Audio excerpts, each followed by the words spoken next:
Dear student, अब start करेंगे relation. तो पिछले वीडियो में हमने सभी देखा था कि किस प्रकार से हम ऑर्डर पेयर की बात कर रहे थे, कैसे हमने ऑर्डर पेयर पर बेस्ड क्वेश्चन किए थे। अब यहाँ पर ऑर्डर पेयर को ही बेस लेकर के हम यहाँ रिलेशन को डिफाइन करेंगे कि रिलेशन होता क्या है। देखो, रिलेशन के बारे में यदि हम बात करें तो जनरली आप लोग सभी समझते हो कि ये हमारा रिलेटिव है या इससे हमारा ये रिलेशन है। तो रिलेशन को यहाँ एक डेफिनेशन दे दी गई है। जैसे मैं अभी आपसे एक एग्जांपल लेकर बात करूं कि हमने सेट ए ले लिया। सेट ए में इस प्रकार से हमने देखा कि इसमें जो भी हैं वो सभी क्या है, पिता हैं, ठीक है। और इसमें हमने सेट बी जो लिया है वो इसमें हमने ले लिया पुत्र का। अब यहां पर हम कहें कि इसमें पिता है और इसमें पुत्र है, तो हमने पहला जो इस सेट का एलिमेंट लिया वो ले लिया दशरथ। तो यहां पर जो एलिमेंट ले सकते हैं वो यहां पर हमने ले लिया राम, दूसरा एलिमेंट ले लिया हमने भरत, तीसरा एलिमेंट ले लिया हमने लक्ष्मण, और चौथा एलिमेंट ले लिया हमने शत्रुघ्न,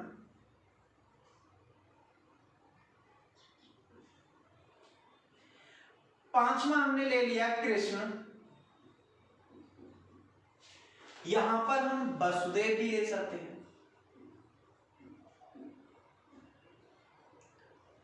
अब एक बात बहुत ध्यान से समझना कि हमने सेट ए को सेट बी से रिलेट किया, किसके द्वारा, आर के द्वारा। हमने सेट ए को सेट बी से रिलेट किया आर के द्वारा। आर क्या है, रिलेशन है जिसे हम पिता और पुत्र के बीच में स्थापित कर रहे हैं। तो हम यहां पर कहेंगे कि जो आर में एलिमेंट हैं वो कौन से हैं, वो एलिमेंट आर के अंदर आ रहे हैं जिनमें पिता पहले होंगे और पुत्र बाद में होंगे। यदि आर में वो एलिमेंट आ रहे हैं जिनमें पिता पहले हैं और पुत्र बाद में हैं, तो हम कहेंगे कि आर समुच्चय ए से समुच्चय बी पर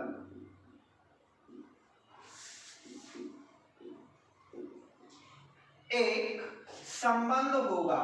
क्या होगा, एक संबंध होगा। अब हमने ये कहा कि अगर पहले पिता लिखे, यानी कि जो फर्स्ट कंपोनेंट है वो सेट ए का है और सेकंड कंपोनेंट है वो सेट बी का है, तो हम कहेंगे कि जो रिलेशन आर है वो सेट ए से सेट बी पर है। अगर यही ऐसा होता कि पुत्र पहले होता और पिता बाद में होते और ये बिलोंग कर रहा है आर में, तो हम इसे कहेंगे कि आर समुच्चय बी से समुच्चय ए पर संबंध है। बात समझ पा रहे हो मेरी? मैंने क्या कहा कि जो फर्स्ट कंपोनेंट जिस सेट का होगा उस सेट से सेकंड कंपोनेंट जिस सेट का होगा उस सेट पर डिफाइंड होता है रिलेशन। तो यहां पर हम ये समझ पा रहे होंगे कि ए से बी पर रिलेशन कब होगा, जबकि आर के अंदर वो एलिमेंट हो जिनमें कि ऑर्डर पेयर का फर्स्ट कंपोनेंट ए का हो और ऑर्डर पेयर का सेकंड कंपोनेंट बी का हो। तो हम कहेंगे कि आर ए से बी पर है, और अगर ये उल्टा होगा तो हम कहेंगे कि आर बी से ए पर है। बात समझ पा रहे हो? तो अब इसी बात को हम थोड़ा सा और आगे बढ़ाएंगे। ध्यान से देखिए, रिलेशन की डेफिनेशन देखें। रिलेशन की डेफिनेशन को देखेंगे तो डेफिनेशन क्या कहती है रिलेशन की, कि ए क्रॉस बी के जो टोटल सबसेट होते हैं वही सेट ए से सेट बी पर रिलेशन कहलाते हैं। यानी कि हम इसे, अब आप लोग लिख लीजिए, मैं बोल रहा हूं कि सेट ए क्रॉस बी के सभी सबसेट सेट ए से सेट बी पर डिफाइंड रिलेशन या संबंध कहलाते हैं। तो हम कहेंगे कि R जो है वो सबसेट होगा A क्रॉस B का। अब एक बात बहुत ध्यान से समझना कि जब R जो है वो A क्रॉस B का सबसेट है तो A क्रॉस B के जितने भी सबसेट बनेंगे, जैसे मैंने सेट थ्योरी में आप लोगों को पढ़ाया था, अगर आप लोग पहली बार इस वीडियो को देख रहे हैं तो जो मैंने सेट थ्योरी में सबसेट पढ़ाया है उस वीडियो को देखने के बाद इसे देखिएगा कि R सबसेट होगा A क्रॉस B का। तो A क्रॉस B के सारे जो सबसेट होंगे वही क्या होंगे, रिलेशन होंगे। अब यहाँ पर रिलेशन A क्रॉस B के टोटल सबसेट हैं, तो हम ये भी कह सकते हैं कि A क्रॉस B में जो एलिमेंट होंगे वो कौन से होंगे, A B के टाइप के होंगे। A बिलोंग करेगा A में और B बिलोंग करेगा B में। इसी बात को समझो कि R जो है इसका सबसेट है, तो सीधी सी बात होगी कि A B R में भी बिलोंग करेंगे, अरे करेंगे, और R में A B बिलोंग कर रहे हैं, जहां A बिलोंग कर रहा है A में तथा B जो बिलोंग कर रहा है वो B में बिलोंग कर रहा है। तो अब हम यहां पर ये कहेंगे कि A R B, इसे हम लिख सकते हैं A R B, जो A B belongs to R है इसे हम A R B भी लिख सकते हैं। इसे पढ़ते कैसे हैं कि A संबंध R द्वारा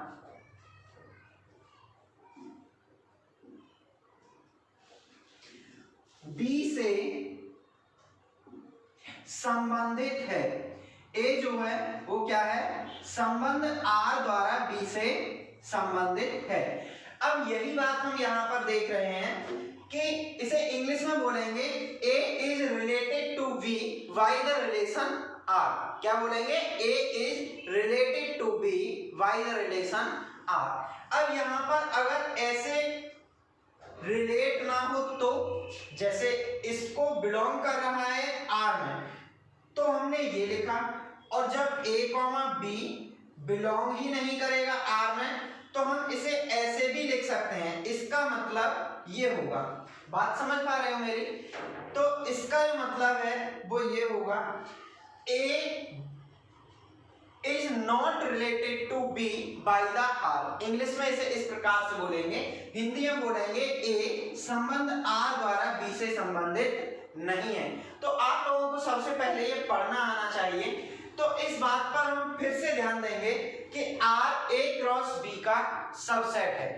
नेक्स्ट जो पार्ट है हमारा वो ये है कि R कितने हो सकते हैं, A से B पर पॉसिबिलिटी क्या नहीं है। तो इस चीज को हम समझेंगे कार्डिनल नंबर पर बेस्ड।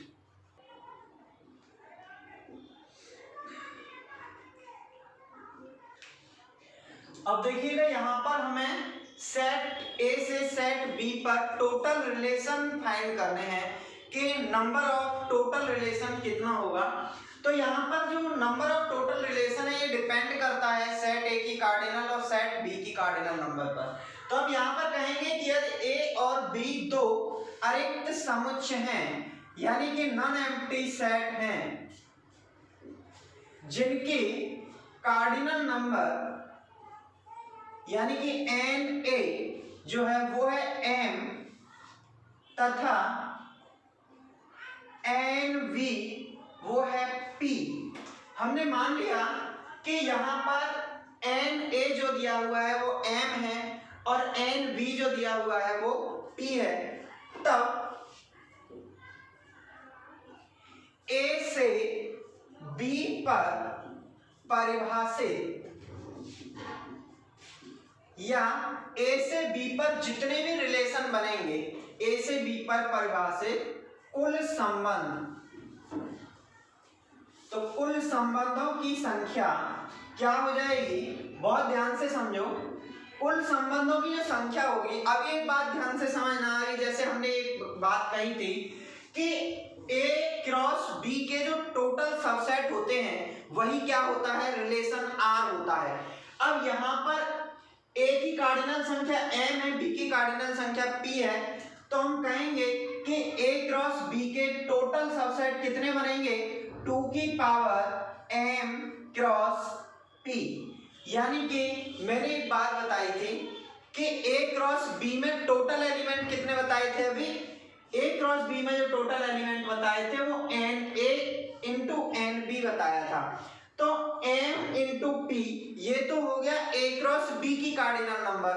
अब मैंने ये भी बताया था सेट थ्योरी में कि यदि किसी सेट की कार्डिनल नंबर m है तो उसके नंबर ऑफ टोटल सबसेट जो होगा वो होगा 2 की पावर m। लेकिन यहां पर हम देख पा रहे हैं कि a क्रॉस b के टोटल सबसेट निकालने हैं, क्योंकि जो r होता है वो क्या होता है a क्रॉस b का सबसेट होता है। अब यहाँ पर m और p जो है वो सेट a और सेट b की कार्डिनल नंबर हैं, तो a क्रॉस b के जो टोटल रिलेशन होंगे वो कितने होंगे 2 की पावर mp। तो इस प्रकार से हमने ये देखा कि किसी भी सेट से दूसरे सेट पर डिफाइन टोटल रिलेशन कैसे निकालते हैं। इस पर बेस्ड क्वेश्चन आता है, क्वेश्चन आप लोग देख लीजिएगा किस प्रकार से आता है। जैसे हमें ये दे दिया कि यदि a इज इक्वल टू 1 2 3 तथा b इज ये nb इज इक्वल टू दे दिया हमको 6, तो a से b पर कुल संबंधों की संख्या ज्ञात कीजिए। a से b पर संबंधों की कुल संख्या ज्ञात कीजिए।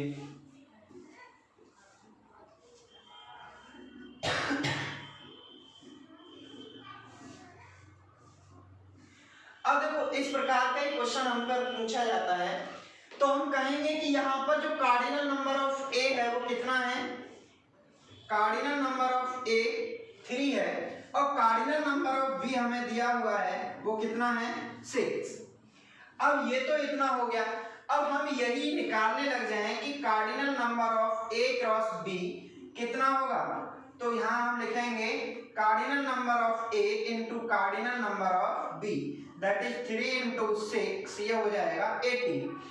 अब यहाँ पर हमने देखा कि cardinal number of a cross b 18 है, तो टोटल सबसेट कितने होंगे, तो हम लिखेंगे यहाँ पर number of total relation, number of total relation, यानी कि कुल संबंधों की संख्या। कुल संबंधों की जो संख्या है वो कितनी हो जाएगी 2 की पावर 18। अब देखो 2 की पावर 18 को सॉल्व करेंगे तो काफी बड़ा हो जाएगा, तो इसे इतना ही छोड़ दीजिए। तो जो कार्डिनल नंबर है रिलेशन की टोटल नंबर है, इस पर बेस्ड जो क्वेश्चन आता है वो भी मैंने बता दिया। अब जो नेक्स्ट पार्ट है वो रिलेशन को कैसे हम डोमेन कैसे रेंज के लिए डिफाइन करते हैं, या डोमेन और रेंज कैसे निकालते हैं रिलेशन की। आप लोग पहले इसे नोट कर लीजिए, फिर डोमेन निकालना सिखाते हैं। देखो यहाँ पर जैसे अभी हमने पढ़ा था कि कोई भी जो रिलेशन होता है वो a क्रॉस b का ही सबसेट होता है, तो अब सबसेट में तो फाई भी आता है, यानी कि जो एम्प्टी सेट होता है वो भी तो प्रत्येक सेट का सेट होता है। तो यहाँ पर हम देखेंगे कि जो फाई है वो भी तो सबसेट होगा a क्रॉस b का, और जब फाई a क्रॉस b का सबसेट है तो सीधी सी बात है कि फाई भी क्या होगा, एक रिलेशन होगा। अब जब फाई रिलेशन है तो हम इसे क्या कहेंगे कि ये एक एम्प्टी रिलेशन है। क्या है, एम्प्टी रिलेशन है।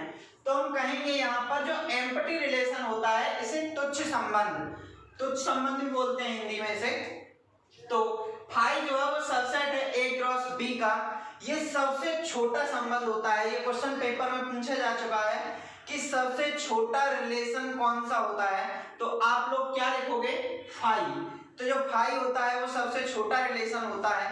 अब इसी प्रकार जैसे हमने ये कहा है रिक्त संबंध, हम यहाँ पर समष्टि संबंध भी डिफाइन कर सकते हैं, क्योंकि जब समष्टि समुच्चय होता है तो संबंध भी तो समष्टि संबंध हो सकता है, जो सबसे बड़ा संबंध होगा।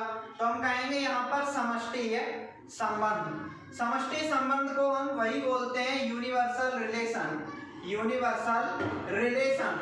अब यहाँ पर देखिएगा जो यूनिवर्सल रिलेशन है वो क्या होगा, एक बात बहुत ध्यान से समझना, जब कभी भी हम किसी सेट के सबसेट लिखते हैं, जैसे मैंने बताया था कि सेट a, b, इसके यदि हम टोटल सबसेट लिखेंगे तो टोटल सबसेट क्या आएंगे, 5a बी और ए बी।